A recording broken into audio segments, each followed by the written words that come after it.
I'm Gilda Radner, and, okay, now. I'm speaking to you live from the 2 Mile Island nuclear reactor site where rumors are running rampant that the president has been exposed to lethal levels of radiation. Some people got those bulgy thighs, the ones that get chafed just because they're always scraping against each other. Thanks a lot. Mr. Richard Fader from Fort Lee, New Jersey writes in and says, "Dear Rosanna Dana, I am going to kill you right now. Oh, no, no, no. You cannot kill me. Oh, no. What is that bewitching scent you're wearing? Vicks Vapor Rub." Life for Gilda on Saturday Night Live was, very exciting. Also, it was a very nerve-wracking thing to put the show together. It's just like the song we used to sing on Thanksgiving when I was a little girl. My mother would make a turkey with stuffing, and for dessert we'd have the traditional banana Rosanna Dana cake.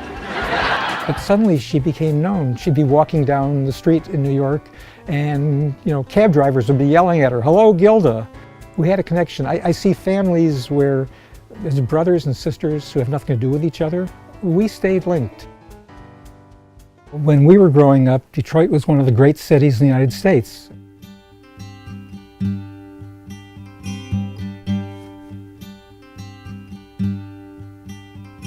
We grew up in the University District, which was near in the area of Livernois, between 6 Mile and 7 Mile. We were a few blocks from the University of Detroit, and it was, back in those days, a real neighborhood. There were blocks, there were streets. You had friends who lived 3 blocks away. Oh, but ain't that America for you and me? Ain't that America? Well, something to see, babe. Ain't that America? Home of the free. It was a very nice neighborhood, and life was good. Things were good. She was always a little show business person. My father loved show business. He loved having her perform. She was a little ham because it gave him great pleasure for her to, sing and dance and things like that.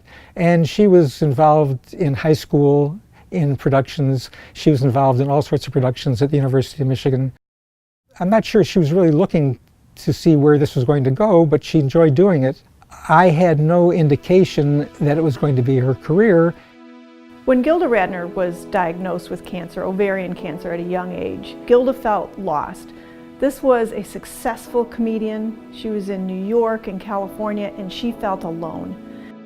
She explained a great deal in her book, It's Always Something, because she gave a real honest report of what her thoughts were, her feelings were.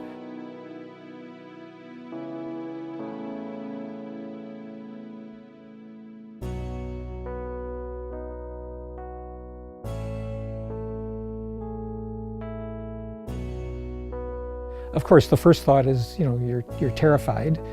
And then she came to the conclusion that she was going to deal with it.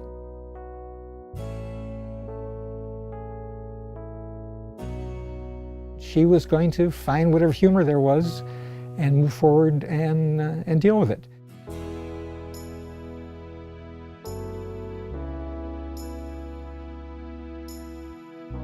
And Gene was very good to her. He took good care of her. Gilda kind of snuck away to a little small house where she learned of a therapist named Joanna Bull, who was helping to guide people through their diagnosis.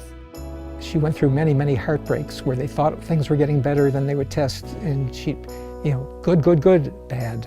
But she dealt with it, and she stayed funny as long as she could, and right up to the end.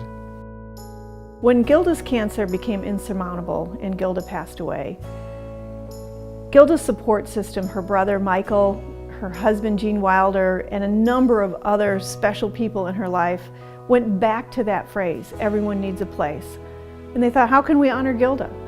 And I believe it was maybe Joanna Bull who said, Gilda's Club, we need to have that place. Going to a place where people understand you, where you're dealing with other people who are going through the same thing, where you're not alone. Nobody wants to, dealing with cancer, wants to see another doctor. They don't want to see another hospital. They don't want to see another clinic. They don't want another appointment. Gilda's Club is the one place associated with cancer they look forward to coming to. So breathe deeply through the nose, and with each exhale, soften the shoulders. Find a place of comfort. Because when you're relaxed, everything flows easily. When someone is diagnosed with cancer, Gilda's Club is the what now.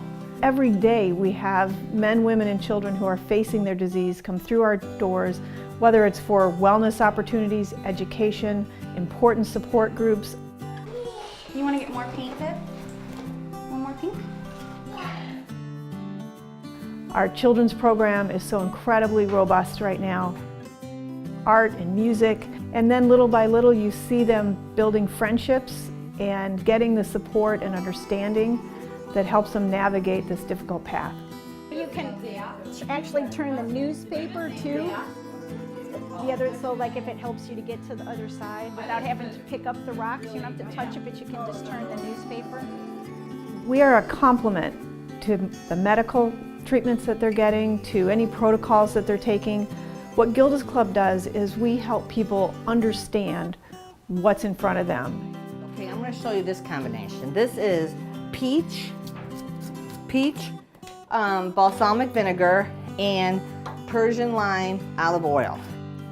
It's amazing to me how one small sentence, "everyone needs a place," that Gilda uttered when she had learned the support that was so necessary in her journey, how it changed the landscape of how we seek treatment. 25 years ago, 8 women sat around a kitchen table and envisioned what this could look like when they heard what was going on in New York to honor Gilda Radner. And what we've been able to sustain in her honor is just a privilege to be involved in, and it's such a gift to our community.